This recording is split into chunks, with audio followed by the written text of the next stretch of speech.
Laure Lepailleur qui est avec nous ce soir pour sa première après la victoire des Bleus 2-0 face à l'Irlande en match de préparation pour la Coupe du Monde. À 17 jours du début de ce mondial, vous êtes là sur le hashtag RMC Live comme Charles qui nous dit « Ah, Laure Lepailleur, quelle bonne nouvelle !» Les bons souvenirs de l'épopée des Bleus en 2011. Ah oui. La Coupe du Monde en Allemagne. Ah oui. Défaite face aux États-Unis en demi, c'est ça. Oh là là. Mais ça reste mon plus beau moment. Ton plus de beau football. souvenir? Bah ouais, les Coupes du Monde. C'est à part, ouais. J'imagine. Enfin, moi, nous on imagine seulement. Voilà. Ah oui, on imagine. C'est le Graal Ben oui, pour un footballeur ou une footballeuse. C'est ça. Bon, t'écoutais l'after à l'époque ou pas? Non. L'after était pas très foot féminin, on va pas se le cacher. Et malheureusement, pas que l'after en plus. Oui. Ouais. Mais Ça bon, arrivait un peu les après. choses changent quand même. Ah bah oui. Bah tant mieux, ça évolue justement. Ça a été l'essor en fait au départ. Voilà, 2011, ça a été un petit peu le début de l'essor du foot féminin en France. C'est ça. Alors, on revient sur les infos du jour. Les résultats du soir, déjà. Donc, je vous l'ai dit, l'Italie, futur adversaire des Bleus, a battu l'Arabie Saoudite 2-1. Alors, l'attraction, c'était Mario Balotelli, qui donc a marqué pour son retour en sélection pour la première fois depuis plusieurs saisons. Balotelli, donc, buteur dans cette rencontre. Belotti a inscrit le deuxième but avant une réduction de l'écart à 20 minutes de la fin de l'Arabie Saoudite. Bon, les Italiens, on l'a dit, ce sera un peu plus solide face à l'équipe de France, c'est sûr, même si c'est aussi une équipe qui, je vais pas dire est démobilisée, mais bon, c'est Dans un contexte particulier aussi. Là aussi, oui. Oui, mais ça reste l'Italie. Oui. Et un France-Italie, c'est jamais, c'est jamais anodin et c'est tout le temps un peu particulier. C'est jamais vraiment amical. Ouais. Donc, et puis dans ce contexte particulier, l'Italie a aussi besoin de repartir et de reconstruire. Ouais. Et effectivement, ça ferait tâche là dans la reconstruction de repartir de Nice avec je sais pas, un 2 ou 3-0 quoi, encore. Puis là, je vois la compo, il y a 2-3 bons joueurs quand même dans cette équipe. Je pense que vendredi, c'est vraiment un bon test match pour la France dans cette préparation. J'espère que Didier Deschamps, enfin de toute façon, je pense qu'il a plus trop le choix. Il les mettra potentiellement son 11 titulaire qu'il voit pour la Coupe du Monde. Je suis pas sûr qu'ils mettent les 11 titulaires, moi là, parce qu'il va faire tourner. Tu vois, on parlait de Pogba, Tolisso. Je vois très bien Didier Deschamps mettre Pogba là pour ce match-là, alors. Ouais, je pense qu'en fait, au départ, je pense qu'il va se projeter, mettre son 11 de départ, peut-être pas sur l'ensemble de la rencontre, mais je pense. Sur les 60 premières minutes. Ouais. Varane, je pense qu'il jouera parce qu'on a besoin de créer des automatismes avec Umtiti. Il jouera peut-être pas l'ensemble de la rencontre, mais je pense que c'est important. On a aussi des latéraux qui reviennent et les automatismes sur la ligne défensive, c'est hyper important. Avec le gardien aussi, du coup. Exactement. Le Portugal a fait 2-2 face à la Tunisie. Alors, le Portugal menait 2-0. André Silva et João Mario ont marqué les 2 premiers buts. On est à la 35e minute. Et finalement, donc, le Portugal a fait match nul 2-2. Badri réduit l'écart et Ben Youssef égalise à une demi-heure de la fin, donc, pour la Tunisie. Bon, Nico Villas nous parlait de la sélection portugaise en Team du Gaz cet après-midi. Il était pas forcément confiant et il nous disait même, je la sens pas cette Coupe du Monde. Dans un groupe pas facile avec l'Espagne en premier match, avec l'Iran. Le Maroc en deuxième match et l'Iran, effectivement. L'Iran qui a perdu 2-1 en Turquie d'ailleurs ce soir.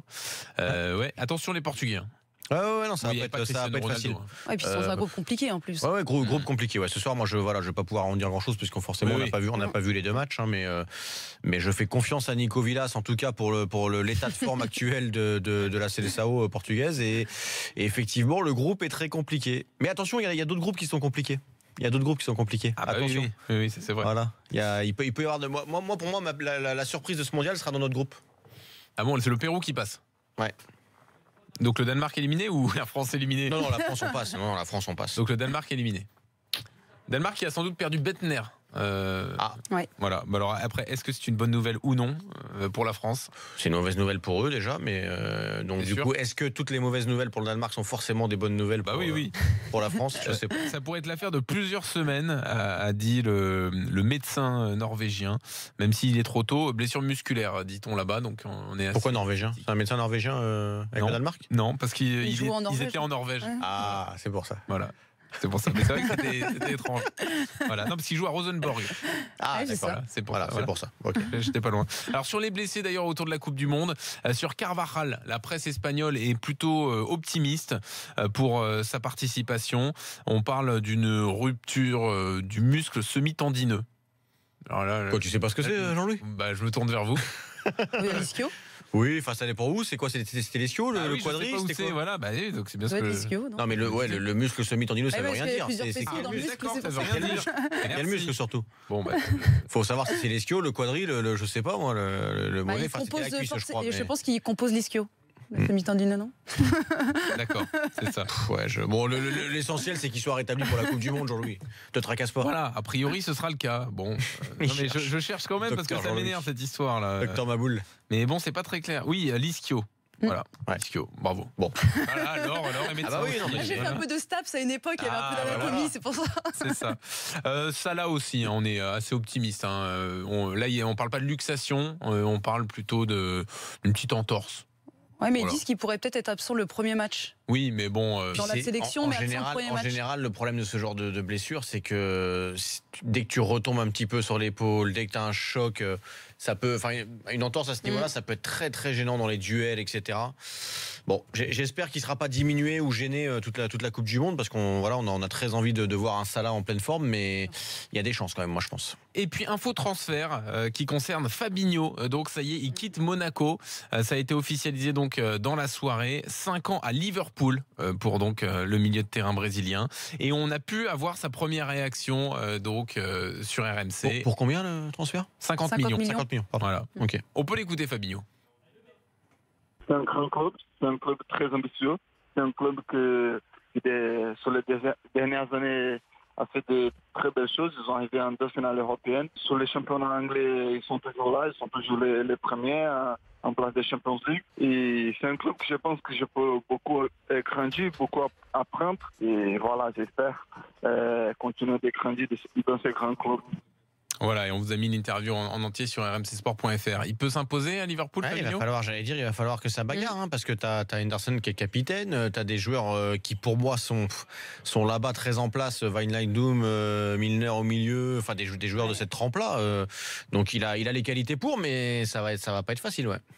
Ouais, il a été un petit peu, je l'ai trouvé moins bon cette saison que la saison précédente, mais c'est vrai que s'il retrouve la pleine forme de la saison d'avant, je pense qu'il peut prétendre à une place de titulaire dans cette équipe. Ouais, voilà. C'est l'eau des grands clubs, voilà, il voulait accéder à un grand club, il y accède, il va falloir se bagarrer pour jouer ensuite. Et ça bouge déjà donc sur le mercato. L'équipe de France, je vous le rappelle, a battu l'Irlande 2-0, c'est la fin de l'after. Pierre, merci beaucoup. Mais de rien, Jean-Louis. Merci Laure Le Pailleur, merci Laure pour cette merci Laure donc dans l'after, bravo Laure. Et puis donc l'after revient. Alors, en général, la deuxième c'est avec Daniel par contre. Tu verras, c'est autre chose. J'ai hâte. On commence tranquillement. Bon, ça se passera bien. Il est gentil dans le fond quand même. L'after revient demain avec Daniel d'ailleurs, entre 22h et minuit, bien sûr, sur RMC, sur BFM Sport. Et ce soir, on est également sur SFR Sport. On salue les téléspectateurs d'SFR Sport qui retrouveront le vestiaire traditionnellement demain. Bonne nuit à tous.